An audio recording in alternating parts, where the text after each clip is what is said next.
to make sure that he was safe to be around our son.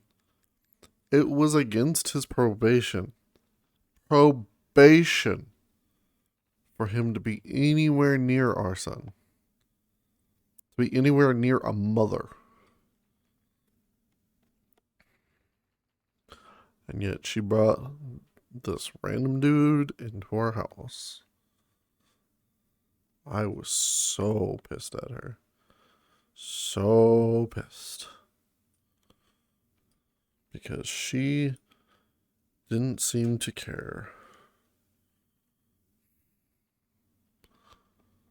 Well, that's pretty harsh. It's not that she didn't care. She didn't realize is the reality of the situation. But that still doesn't matter. She brought this dude into our house. She brought this dude into our house.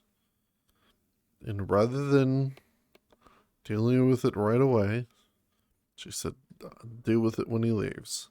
No. Deal with it. You're the one who brought him in. Well, but she has to do it her own way. Or I should say, had to do it her own way. Because this was in the past. So not only did she wanted to start being polyamorous again, she already had somebody in mind clearly who was already familiar with our life and was familiar enough to come into the house and start talking to me. All red flags, by the way. All red flags. She clearly knew this person before she even approached me about it. And if that's not bad enough, I'm sitting here frustrated as hell that she brought a person, a map, into our house. Well, he might not have been a map, but he was definitely uh, a known felon who was on the list. If you know what I mean, you know what I mean. I was so angry with her, I remember. But at the same time, I still had the similar mindset that nobody would want me like that anyways. So I'll make the do. And we had a kid now, so I had to make do. I told her she wasn't allowed to date anyone else anymore because of that. Which she turned around and said all sorts of things at me about it, about how she would do better, how she didn't realize how, this, that, and the other thing. But, like, it doesn't change the fact that you did it. It doesn't change the fact that you don't pay attention to shit, right? I'm not saying that she can't have friends. I'm not saying that she can't go do things. I'm telling her she's not allowed to have sex with other people. Sorry. That was how I wanted the marriage to work. That was how she agreed that our marriage would work. And she was the one who wanted to change that. But eventually she convinced me to give her one more chance. Enter the man child who would eventually break up our relationship. Now, right away, I did not like him. I told her I did not like him.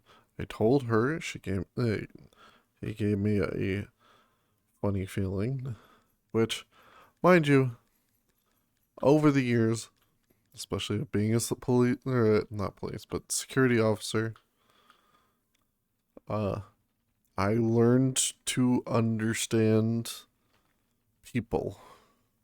I know, strange thing. Strange thing. I learned about people, but I did. And I immediately saw this gentleman and I said, no, no. And she's like, oh, but you haven't even actually met him yet. You haven't talked to him yet. He makes me feel good about myself. And I told her flat out, it's like, and I don't trust him. There's something about him. I don't trust him. And, you know, she had to push the issue. And I eventually gave up. Much in the same way that many relationships give up, where there's just no point in talking to these people for whatever reason. They're dense as rocks. It's like, but it's whatever. I told myself it's whatever.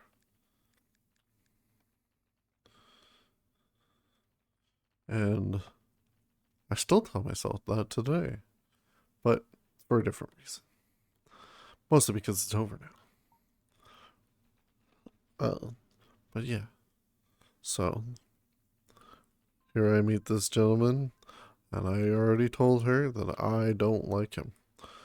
I don't like him Sam I am. I don't like him here. I don't like him there. I don't like him anywhere. But while he doesn't move in with us, he becomes a permanent fixture in our relationship. Or the last of it, anyways. And in this time period, I decided, mind you, to be fair, right?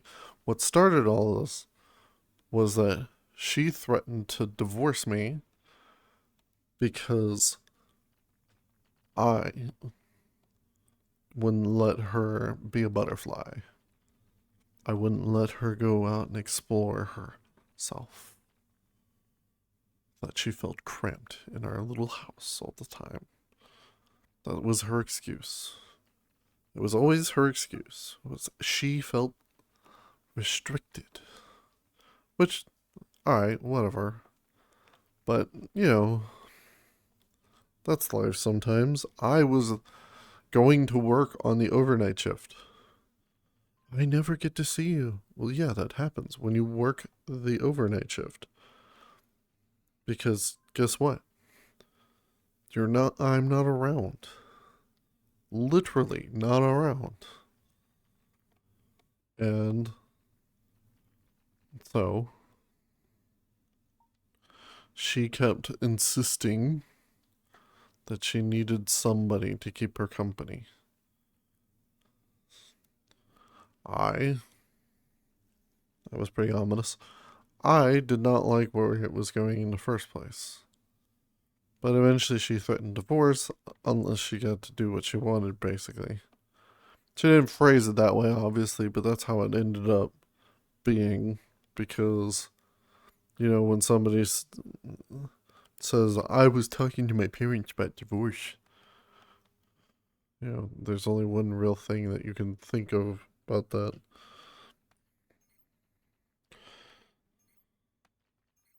But anyways. So, she starts dating this new guy. I'm already unhappy with him. He is a dick. His name for me was the cuck. That's straight up honestly how he called me. And she wouldn't call him out on it unless I was in the same room.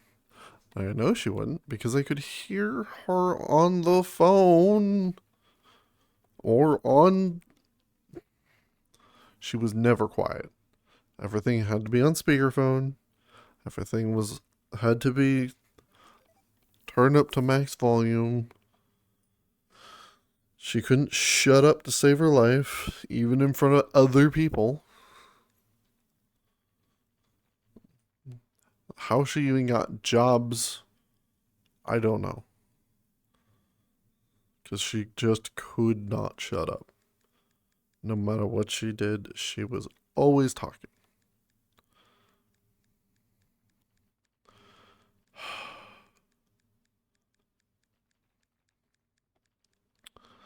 The thing is, I figured if she's going to do that, then I'm going to really look. I'm going to look as if this relationship is over.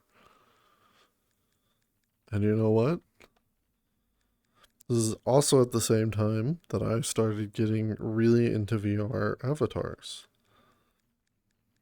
Making them, designing them. I was never very good at doing it from scratch, but I could take an avatar and edit it, and I could put whatever whatever I wanted on it. I knew how to do textures. Hell, I could even do a little bit of clothing adjustments if I wanted to. I made quite a number of avatars, and I used to sell those edits. Yeah, I know. Not exactly the most moral, but it was a way for broke asses like me to make some money. Because, yes, all of my money went to her. Because she was the one taking care of the kid, and I was working overnight. So I told her, as long as I get my $10 or $20 for Monster and food, she could use the rest. And the rest she would use, and then constantly blame me that we never had any money. I bought a $10 game, I remember once, on Steam, just because I had a day off. It was a game I really wanted. It was $10. We overdrafted. For a $10 transaction. Where was the rest of the money, you might ask?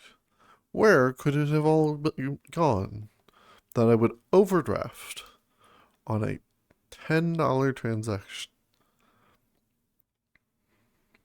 Well, my good friends, I'll tell you. You see, that month, we roughly made, after bills and stuff were done, about $1,000 that we had free money.